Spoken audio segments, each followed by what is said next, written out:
Hello दोस्तों, स्वागत है आपका हमारी मैथ्स की online classes VK Pareek mathematics classes के अंदर। पिछली क्लास के अंदर अपन ने एक्सरसाइज 2.2 पोलिनोमियल के ऊपर डिस्कस कर लिया था।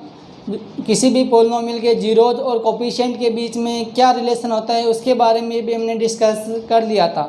अगर आपने हमारी पिछली क्लास का वीडियो नहीं देखा है तो उसको ज़रूर देखना, क्योंकि एक्सरसाइज नंबर 3 एक्सरसाइज नंबर 2 से पूरी की पूरी रिलेटेड है। आपका बेस पूरा का पूरा एक्सरसाइज नंबर 2 के अंदर ही है।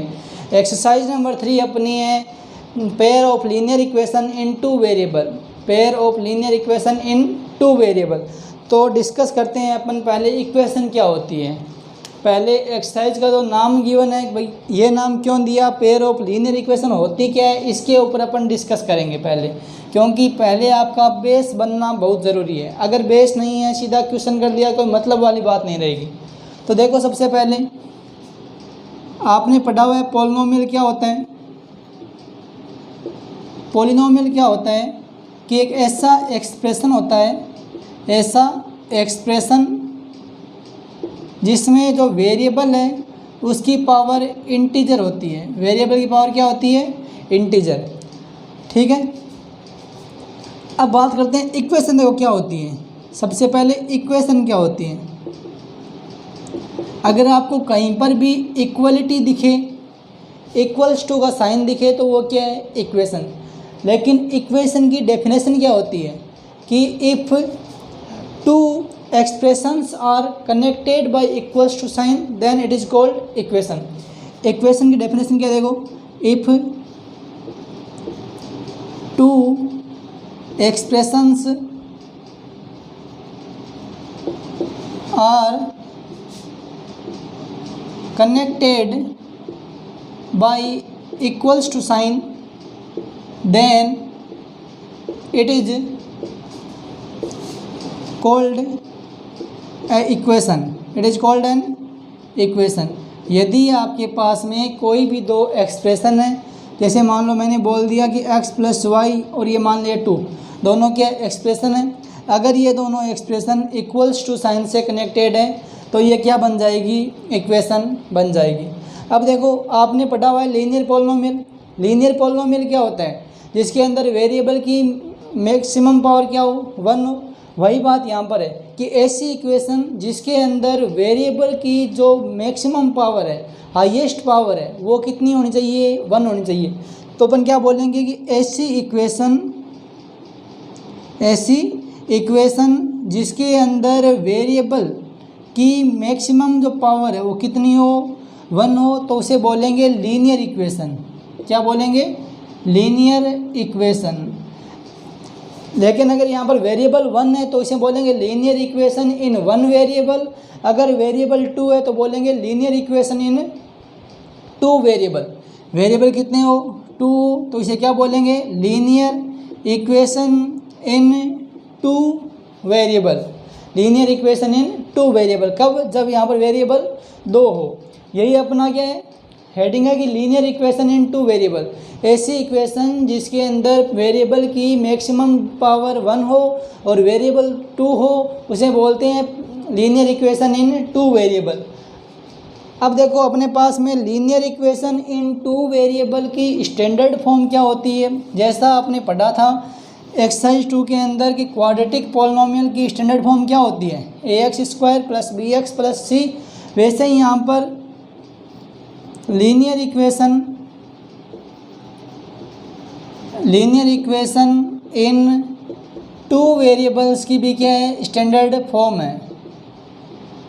वो फॉर्मेट क्या है? देखो, पहले आएगा ax, सेकंड आएगी अपने पास में by, थर्ड आएगा c = 0, और साथ में कंडीशन है कि a does not equals to 0 and b also does not equals to 0। Linear equation in 2 variable की स्टैंडर्ड फॉर्म क्या होती है? ax + by + c = 0, a not equals to 0 and b not equals to 0। अपन ने देखो यहाँ पर 2 ये कंडीशंस है, इनको क्यों अप्लाई किया है? क्योंकि देखो, अगर a 0 हो गया, अगर a क्या हो गया? 0 हो गया, जैसे मान लिया यहाँ पर a 0 है, तो ये पूरी टर्म क्या होगी, 0 हो जाएगी। अगर ये पूरी टर्म 0 होगी, पीछे क्या बचेगा, b y plus c is equal to 0। बताओ क्या ये linear equation in two variable है क्या? ये linear equation in two variable नहीं है। क्यों नहीं है? क्योंकि यहाँ पर एक्स वाली टर्म है वो गायब हो चुकी है। इसलिए हमने बोला है कि ए और बी नॉट इक्वल टू 0 होना नेसेसरी कंडीशन है। हाँ, सी फ्री है कि वो 0 हो या नहीं हो, सी के ऊपर कोई बाउंडेशन नहीं है, लेकिन ए और बी के ऊपर बाउंडेशन है कि वो नॉट इक्वल टू 0 होने चाहिए। ये तो बात कर ली अपन ने linear equation in two variable की। अब देखो बात करते हैं कि इसका सॉल्यूशन क्या होता है। जैसे मान लो 2x plus 3y plus 5 is equal to 0, ये क्या है अपने पास में, linear equation in two variable है। अब बताओ इस इक्वेशन का सॉल्यूशन क्या होगा। अब आपको बताया कि किसी भी इक्वेशन का सॉल्यूशन क्या होता है। किसी भी इक्वेशन के सॉल्यूशन का मतलब है कि यहाँ पर हम वेरिएबल्स की क्या वैल्यू पुट करें कि इक्वेशन सेटिस्फाई हो जाए। कैसे कि भाई यहाँ पर वेरिएबल क्या है, एक्स और वाई है, मैं यहाँ पर एक्स और वाई की क्या वैल्यू पुट करूँ कि ये पूरा का पूरा जो LHS है वो 0 बन जाए। भाई इक्वेशन सेटिस्फाई कब होगी, जब ये पूरा फॉर्मेट क्या बन जाए, 0 बन जाए। तो ये क्या हो जाएगा, 0 इज इक्वल टू 0। इसलिए सॉल्यूशन का मतलब है कि वेरिएबल की ऐसी वैल्यू जिनको पुट करने पर इक्वेशन सेटिस्फाई हो जाए। तो किसी भी लीनियर इक्वेशन है उसके लिए उसका जो सॉल्यूशन है वो क्या होगा, इनफाइनाइट सॉल्यूशन होंगे। किसी भी लीनियर इक्वेशन के लिए, किसी भी एक लीनियर इक्वेशन के लिए उसके इनफाइनाइट सॉल्यूशन होते हैं। और किसी भी लीनियर इक्वेशन का जो ग्राफ है वो हमेशा एक स्ट्रेट लाइन आती है। किसी भी लीनियर इक्वेशन का जो ग्राफ है वो क्या आती है, एक स्ट्रेट लाइन होती है। ठीक है, अब देखो जैसे मान लो हमने यहाँ पर x की वैल्यू 1 पुट करी, x की वैल्यू क्या पुट करी अपन ने, यहाँ पर 1 पुट करी, तो क्या आएगा देखो 2 into 1 plus 3 into y plus 5 is equals to 0। 2 into 1 2, 2 plus 5 7 plus 3y is equal to 0। Y कितना आएगा देखो -7/3। तो अपन ने x की एक वैल्यू पुट की थी, उसके लिए y की वैल्यू आ गई। इसी प्रकार आप कोई भी x की वैल्यू पुट करोगे उसके लिए हमारे पास में y की एक वैल्यू आ जाएगी। इसलिए अपन कहते हैं कि किसी भी linear equation in two variable के लिए infinite number of solution exist करते हैं। ये बात आशा करता हूँ आपको समझ आ गई होगी। अब चलो अपन आगे बात करते हैं पेयर ऑफ लीनियर इक्वेशन क्या होता है, पेयर ऑफ लीनियर इक्वेशन के बारे में। देखो पेयर का मतलब क्या होता है, जोड़ा। किसका जोड़ा, लीनियर इक्वेशन का। देखो कैसे, मान लो ax plus by plus c is equal to 0 हमारे पास में कोई लीनियर इक्वेशन है, ये पहली लीनियर इक्वेशन है। दूसरी लीनियर इक्वेशन मान लीजिए ax plus by plus c is equal to 0। देखो इन दोनों इक्वेशंस को मैं डिस्टिंक्ट करने के लिए, अलग अलग करने के लिए मैं यहाँ पर a1 b1 c1 a2 b2 c2 लगा दे रहा हूँ। ठीक है, लगा दिए। अब यहाँ पर कंडीशन क्या है अपने पास में कि a1 square plus b1 square not equals to 0। यहाँ पर है a2 square plus b2 square not equals to 0। इस पूरे फॉर्मेट को बोलते हैं पेयर ऑफ लीनियर इक्वेशन। क्या बोलते हैं, pair of linear equation in two variable. इस पूरे फॉर्मेट को pair of linear equation in two variable बोलते हैं। यहाँ तक देख लिया। अब क्या बोलेगा आपको क्वेश्चन के अंदर कि इस पेयर ऑफ लीनियर इक्वेशन को आप सोल्व कीजिए। किस मेथड से, ग्राफिकल मेथड से इसको सोल्व करना है। तो देखो आपको पता है कि भाई कोई भी pair of linear equation in two variable है, कोई भी एक लाइन है जिसके अंदर 2 वेरिएबल है और डिग्री 1 है, तो उसका ग्राफ ऑलवेज क्या आता है, स्ट्रेट लाइन आता है। तो पहले वाली लाइन का ग्राफ क्या आएगा, स्ट्रेट लाइन। सेकेंड वाली लाइन का ग्राफ भी क्या आएगा, स्ट्रेट लाइन। तो अब 2 स्ट्रेट लाइन के लिए हमारे पास में 3 कंडीशन बन सकती है। इन 2 स्ट्रेट लाइन के लिए 3 कंडीशन है वो बन सकती है। पहली कंडीशन क्या है कि भाई हो सकता है कि ये दोनों जो लाइन्स हैं हमारे पास में स्ट्रेट लाइन, वो एक पॉइंट के ऊपर इंटरसेक्ट करे। ठीक है। सेकेंड कंडीशन हो सकती है कि ये दोनों लाइन्स एक दूसरे के, देखो यहाँ पर तो क्या है, इंटरसेक्टिंग।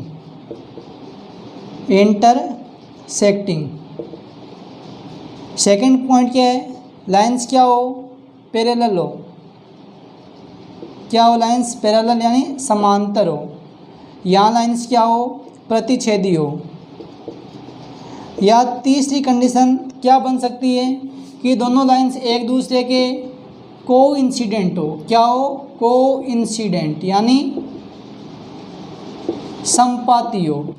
तीन अपने पास में शर्तें बन सकती है, पहली है प्रतिच्छेदी हो, दूसरी है समांतर हो, तीसरी है संपाती हो। इन तीनों के अलावा चौथी कोई भी कंडीशन पॉसिबल नहीं है। ठीक है, अब देखो पूछेगा कि इस पेयर ऑफ लीनियर इक्वेशन का सॉल्यूशन बताइए। सॉल्यूशन का मतलब क्या है कि x और y की ऐसी वैल्यू जो दोनों इक्वेशन को सेटिस्फाई कर दे, वो क्या हो जाएगा? सॉल्यूशन हो जाएगा। तो यहाँ पर देखो दोनों इक्वेशन कहाँ पर सेटिस्फाई हो रही है? जहाँ लाइन्स इंटरसेक्ट कर रही है। तो अगर इंटरसेक्टिंग लाइन आ रही है तो वहाँ पर सॉल्यूशन क्या होगा? ओनली वन सॉल्यूशन होगा। और लाइन्स कैसी होगी? यूनिक होगी। अगर लाइन्स पैरेलल आ रही है तो क्या होगा? वहाँ पर कोई भी सॉल्यूशन एग्जिस्ट नहीं करेगा। अगर लाइन्स कोइंसिडेंट संपाती आ रही है तो इनफाइनाइट सॉल्यूशन, अनंत उसके हल विद्यमान होंगे। ये आपका बात हो गई सॉल्यूशन के बारे में। अब देखो आपको एक्सरसाइज के अंदर क्वेश्चन करने से बात ज़्यादा बेटर समझ में आएगी। तो चलिए स्टार्ट करते हैं आज अपन एक्सरसाइज नंबर 3.1। एक्सरसाइज 3.1 का फर्स्ट क्वेश्चन गिवन है आपको। Aftab tales his daughter, Aftab tales his daughter 7 years ago, 7 years ago I was 7 time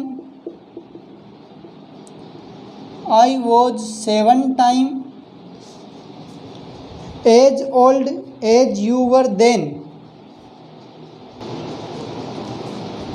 देखो क्वेश्चन क्या गिवन है कि Aftab tales his daughter 7 years ago I was 7 time as old as you were then, also 3 years from now I shall be 3 times as old as you will be, represent the situation algebraically and graphically। Question के अंदर आपको statement format given है, उससे आपको pair of linear equation create करना है और उसको ग्राफिकली सोल्व करना है। आपने किसी भी इक्वेशन को ग्राफिकली रिप्रेजेंट करना क्लास 9 के अंदर सीखा हुआ है, उसी का यूज करके आपको पेयर ऑफ लीनियर इक्वेशन को यहाँ पर सोल्व करना है। तो देखिए स्टार्ट करते हैं अपन इसका सॉल्यूशन। क्या कह रहा है कि आफ्ताब है वो अपनी बेटी को कह रहा है, आफ्ताब टेल्स हिज डॉटर कि 7 years ago 7 साल पहले I was 7 time as old as you were, आज से 7 साल पहले जितनी तुम्हारी आयु थी ना उससे मेरी आयु 7 गुनी थी। 7 time एज यू वर। ठीक है, और क्या कह रहे हैं कि 3 years from now, अब से 3 साल बाद, आई सेल बी 3 time, मैं तुमसे 3 गुना रहूँगा आयु में। As old you will be, जितनी तुम हो जाओगी उसकी आयु की 3 गुनी मेरी आयु रहेगी। Represent the situation algebraically and graphically.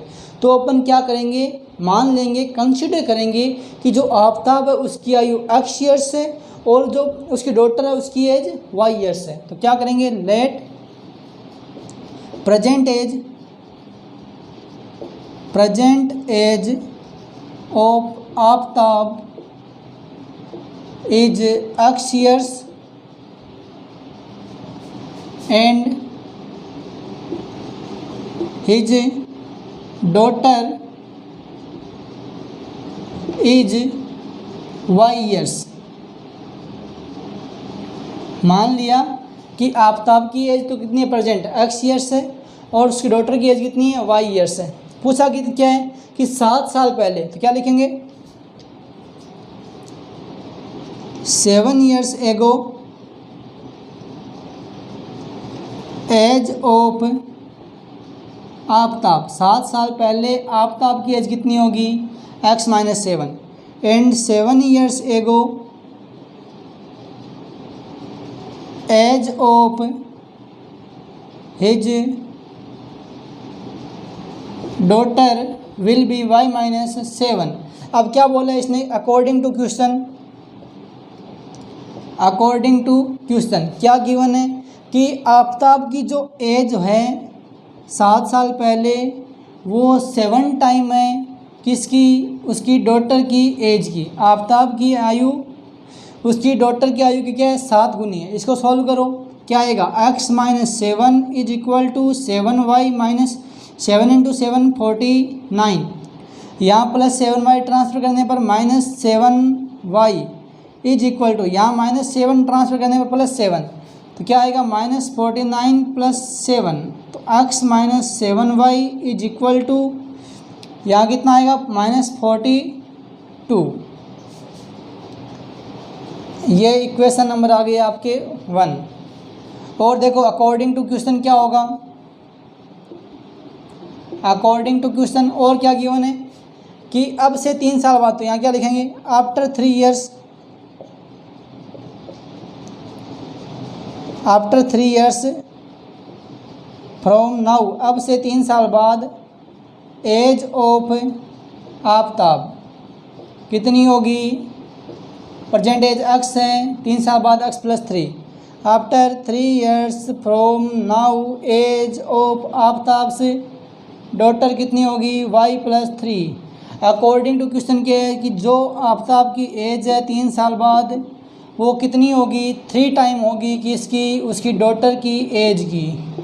इसको सॉल्व करेंगे, x plus 3 is equal to 3y plus 9, 3y को ट्रांसफ़र कर दो, x minus 3y is equal to 6, equation number 2। अब हमारे पास में 2 इक्वेशंस आ गई है। इन दोनों इक्वेशंस को सोल्व करके अपने को क्या करना है, ग्राफिकल मेथड से सोल्व करना है। तो ग्राफिकल मेथड से सोल्व करना आपने सीखा हुआ है, कैसे करेंगे। ग्राफ बनाने के लिए हमारे पास में यहाँ पर पर्याप्त जगह नहीं है, इसलिए अपन क्या करते हैं, दोनों इक्वेशंस को एक बार एक जगह लिख लेते हैं और इस क्वेश्चन को यहाँ से मिटा देते हैं ताकि आपको आसानी से बात समझ में वो आ जाए। देखिए एकदम इजी एक्सरसाइज है, केवल आपको ध्यान से पढ़ना है। ऐसा नहीं है मैंने करवा दिया और आप वापस ट्राई नहीं करो तो आपको समझ नहीं आएगा भाई, सीधी बात है। अब देखो यहाँ से x और y की वैल्यू आपको पुट करनी है। पहले अपन इक्वेशन 2 को सोल्व करते हैं, सॉरी इक्वेशन 1 है ये, पहले इक्वेशन 1 को सोल्व करते हैं। क्या गिवन है, x minus 7y is equal to minus 42। यहाँ से x कितना आएगा बताओ, प्लस 7y माइनस 42। अगर मैं यहाँ पर y की वैल्यू 6 पुट करूँ तो x कितना आएगा, x is equal to 7 into 6 minus 42, x कितना आएगा 0। सेकंड, अगर मैं यहाँ पर y की वैल्यू 4 पुट करूँ तो x कितना आएगा, 7 इंटू 4 माइनस 42, 28 माइनस 42 कितना आएगा यहाँ पर 14, x कितना आ गया माइनस 14। y यहाँ पर टेबल बना लीजिए x और y की। टेबल के अंदर देखो कैसे लिखना है वैल्यू आपको, जब आपने y की वैल्यू 6 पुट करी तो x कितना आ गया 0।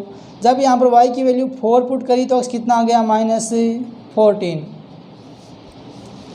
अब देखो सेकेंड वाले टर्म में आपके पास में क्या है, x minus 3y is equal by equation second, x minus 3y is equal to 6 है। यहाँ से x कितना आएगा 6 प्लस 3y। फर्स्ट वैल्यू मान लो y की अगर मैं 0 पुट करूँ तो x कितना आएगा 6 आएगा। सेकंड वैल्यू अगर मैं y की वैल्यू 2 पुट करूँ तो x कितना आएगा 6 प्लस 6 यानी x आएगा 12 है। तो x और y की वैल्यू आ जाएगी हमारे पास में 2। जब अपन ने y की वैल्यू 0 पुट करी तो x कितना आ गया 6, जब y की वैल्यू 2 पुट करी x कितना आ गया 12 है। अब आपको यहाँ पर इसका ग्राफ ड्रॉ करना है, तो ग्राफ को आपको ग्राफ पेपर के ऊपर ही ड्रॉ करना है, ध्यान रखना।